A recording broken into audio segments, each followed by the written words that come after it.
मेरा नाम है विमल कुमार और आप देख रहे हैं विमल विथ न्यूज। अभी मैं हूँ झारखंड के गोड्डा जिला अंतर्गत महागामा के पास महादेव बथान शिव मंदिर में, और जहाँ पर आज सावन, अब धीरे धीरे सावन समाप्त हो रहा है और यहाँ शिव चर्चा हो रही है। मैं आगे आपको दिखाऊंगा शिव चर्चा। बहुत बड़ी दया है आप पर, तब तो आप घोर नरक से इस स्वर्ग जैसे धरती पर संसार में आए हैं, जहाँ की देवता भी मनुष्य शरीर पाने के लिए ललाहित रहते हैं। देवता भी मनुष्य शरीर पाने के लिए ललाहित रहते हैं।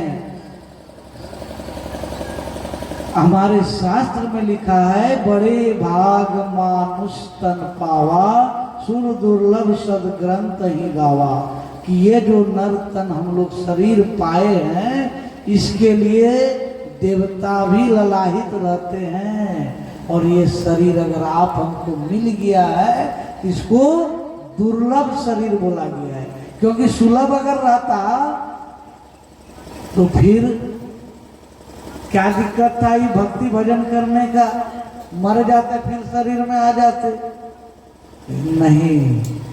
एक बार ये शरीर रूपी घर अगर टूट जाए तो फिर हमारे गुरुदेव का अगर हम पर कृपा हुआ, उनका दया वर्षा, तो हम आप पर जो है यह शरीर मिलेगा।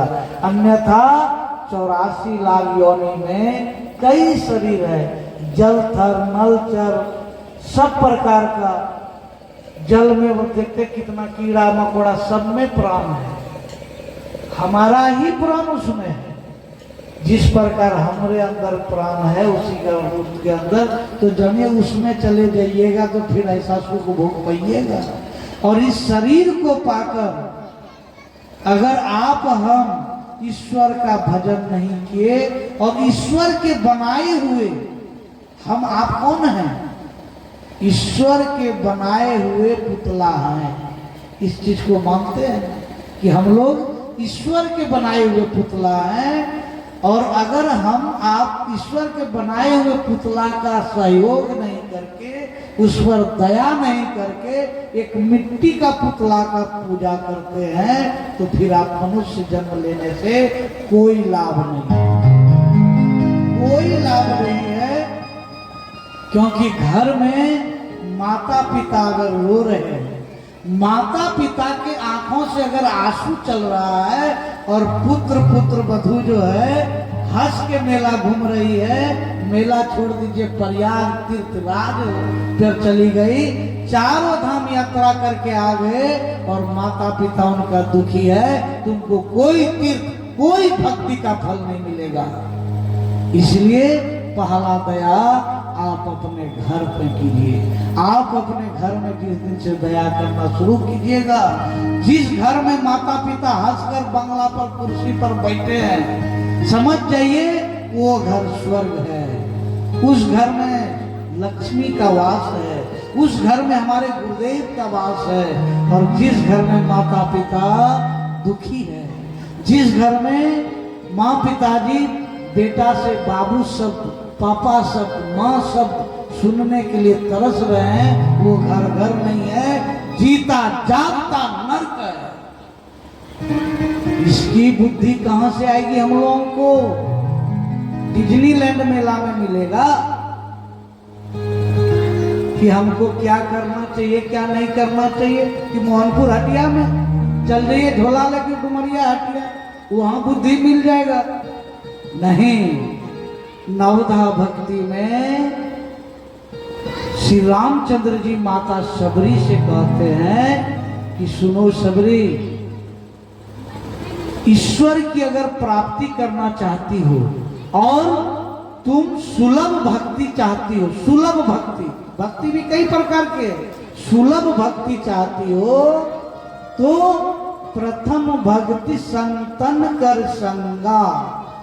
यानी सुनो शबरी, अगर तुम हम तक पहुंचना चाहती हो, ईश्वर का स्वरूप को जानना चाहती हो, तो पहला भक्ति संतों का संग कर लो। संतों का अगर तुम संग कर लेती हो तो तुम मेरे तक पहुंच सकती हो। दूजा भक्ति कथा मम प्रसंग, कहते दूसरी भक्ति यानी मेरे पास आने का जो उपाय है, जहां ईश्वर की कथा चल रही हो वह शांति से बैठकर उसका श्रवण करो। इस पर हमारे गुरुदेव भी फैसला सुनाए हैं। भगवान राम तो कह रहे हैं कि प्रथम भक्ति संतन कर संगा, और हमारे गुरुदेव कहते हैं उमा संत समागम कछु लाभ नहीं।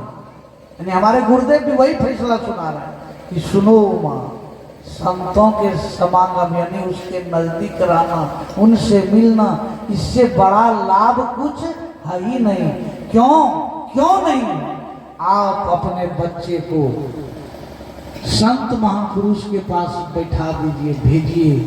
उनके पास जो शिक्षा मिलेगा वो कभी गलत शिक्षा नहीं जाएगा, वो समाज में कभी गलत दिशा में नहीं जा सकता है, क्योंकि संत कभी उनको गलत शिक्षा नहीं दे सकते हैं। और संत के पास बैठने से, उनके चरण छूने से हम लोगों का आचरण ठीक होता है। अगर हमारा आचरण ठीक है ना, तो धरती का कोई ऐसा आदमी नहीं है जो हमारे ऊपर अंगुली उठा ले। आचरण, कैरेक्टर अगर आपका ठीक है तो दुनिया का कोई आदमी आपके ऊपर अंगुली नहीं कर सकता है। और कैरेक्टर अगर खराब है तो फिर दुनिया में कहीं बैठने का जगह नहीं मिलेगा। इसलिए ईश्वर के प्रतिनिधित्व जो संत करते हैं, उनके समीप जाने से आपका आचरण शुद्ध होता है। आचरण शुद्ध होगा तो आपका बुद्धि भी शुद्ध होगा, और जब बुद्धि शुद्ध होगा तो घर में माँ बाबूजी जब रोएंगे ना, आपको अंदर से दर्द होगा, हाय हमारे पिताजी रो गए, हाय हमारे पिताजी रो गए। सोच के देखिए, जो पिता को आपने रुला के मार दिया, उस पिता के गुजर जाने के बाद क्या आप उनसे माफी मांग सकते हैं? कहते ईश्वर के आगे की हुई गलती माफ हो सकती है। ईश्वर से आप अपराध किए, आपको क्षमा हो सकता है, लेकिन माता पिता का अपराधी को तीनों लोक रोकन कहीं उसको माफी नहीं है। इसलिए हमारे साहब श्री भैया हरिंद्रानंद ने जो पहला सूत्र दिया है दया मांगने का, तो आप पहले दयावान बनिए, क्योंकि आप पर दया किया तब तो आप मनुष्य बने हैं। और अब जो दया मांग रहे हैं, क्यों मांग रहे हैं? कि प्रभु आप तो स्वयं दयावान हैं, आप करुणा निधान हैं, कर्पूर गौरम करुणा अवतारम, आप स्वयं करुणा के अवतार हैं। आप हमारे हृदय में भी अपनी जैसी करुणा बना दीजिए, ताकि हमारा हृदय पत्थर का ना हो, मोम का हो। हल्का सा भी किसी का आस सुन ले तो हमारे अंदर उसको सेवा करने की भावना आ जाए, उनको मदद करने की भावना आ जाए। ऐसा हमारे अंदर कीजिए और हमें भी दयावान बना दीजिए, क्योंकि हम धरती पर आकर धरती का महत्व कितना है, इसका क्या मोल है आपके समाज में। एक चीज समझिए, जिस समाज में आप बहुत बड़े दानवीर हैं, आपको पूरा समाज चाहता है, और आपका बेटा आपको लेके उसी गली में घूम रहा है और आपका चप्पल टूट जाए, तो क्या समाज में किसी को बोलेंगे कि भाई चप्पल को रखने दो, तो रखने देंगे कि नहीं रखने देंगे? हमको अंदाज नहीं कोई आदमी मना करेगा, बोलेंगे रख दीजिए। ज्यादा मन प्रसन्न होगा तो भीतर में भी रखवा देगा, नहीं तो द्वार पे रखने तो जरूर देगा। लेकिन आप किसी के दरवाजे के सामने आपकी बॉडी में प्राण नहीं रहे और आपका बेटा बोले भाई बाबूजी को आपके यहाँ रख देते हैं, हम थोड़ा 2-4 आदमी व्यवस्था करके लाते, कोई रखने देगा? मरा हुआ बॉडी कोई अपने घर में रहने दीजिएगा? कितना आदमी रखिएगा? आप खड़ा कीजिए, एक आदमी ने खड़ा कर, नहीं कोई रखने नहीं देगा। तो समझिए आपकी जिंदगी की महत्व एक चप्पल से भी गया गुजरा है। अगर बॉडी में प्राण नहीं रहे, डेड बॉडी हो जाए, तो समाज तो क्या अपना कुटुंब भी आपको नहीं रखने पे तैयार होगा।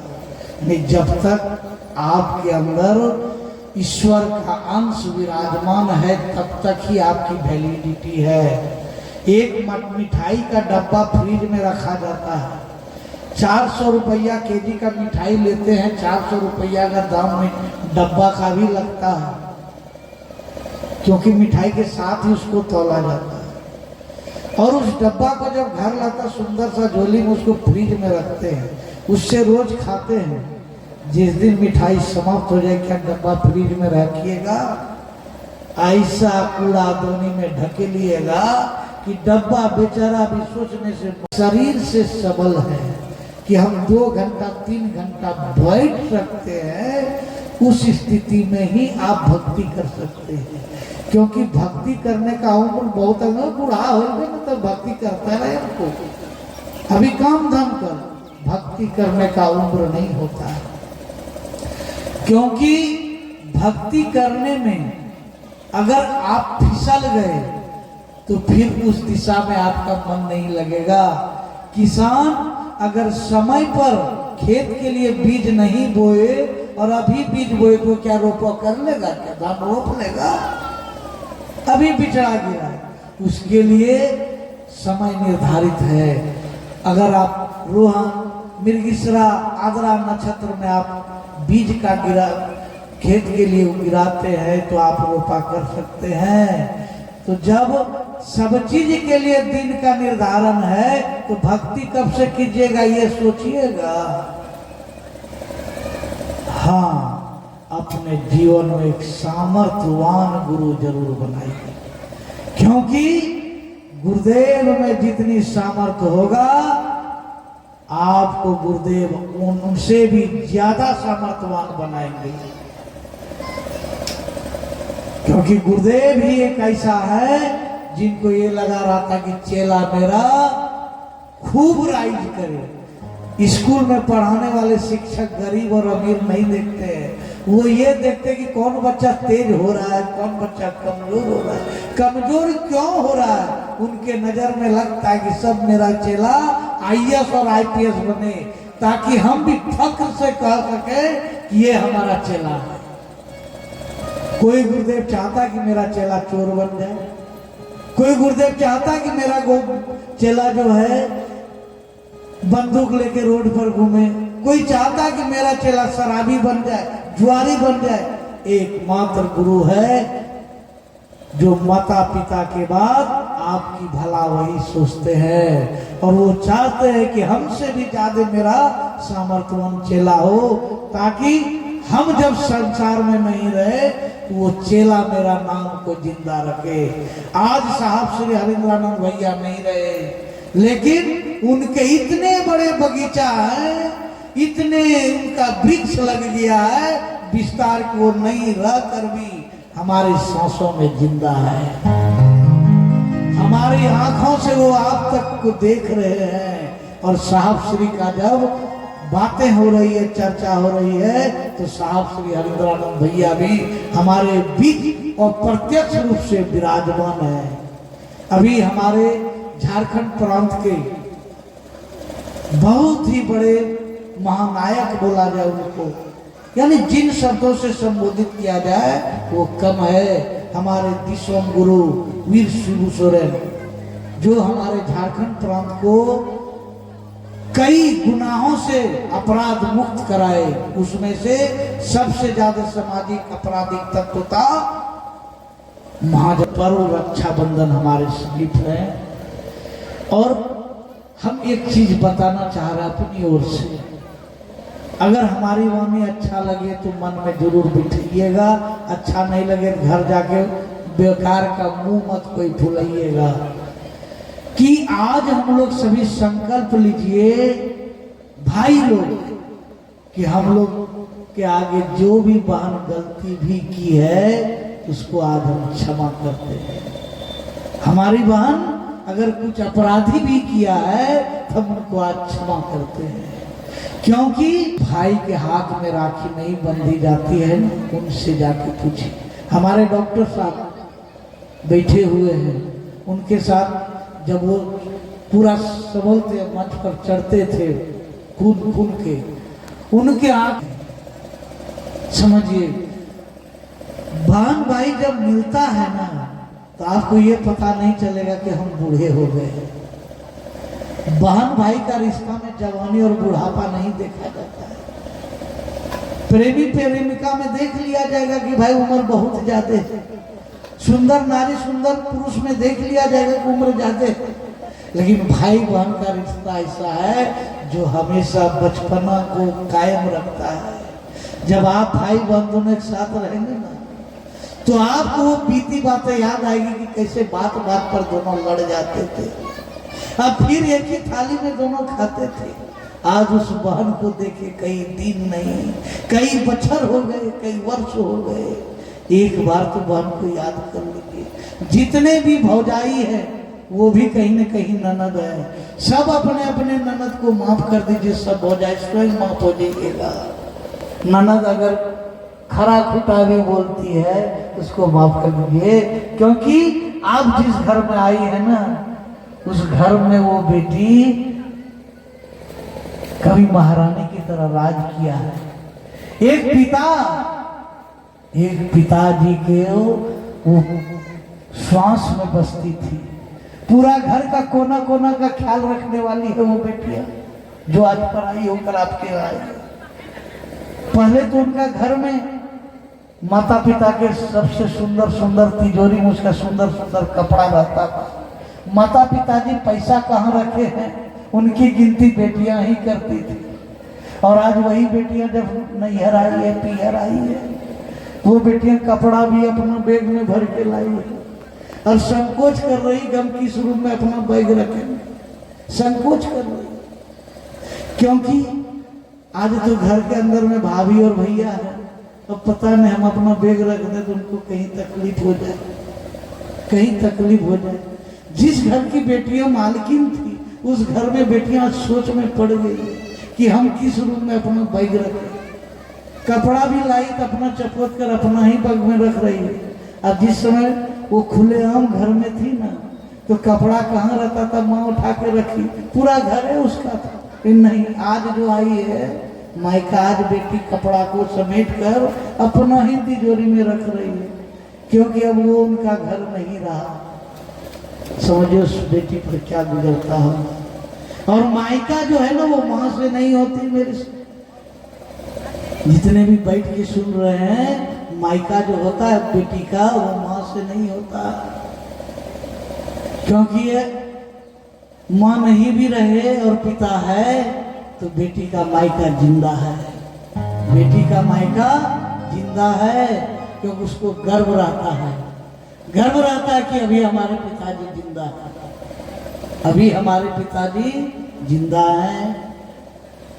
भाई नहीं भी बुलावे, बहन नहीं भी बुलावे, वो जानती है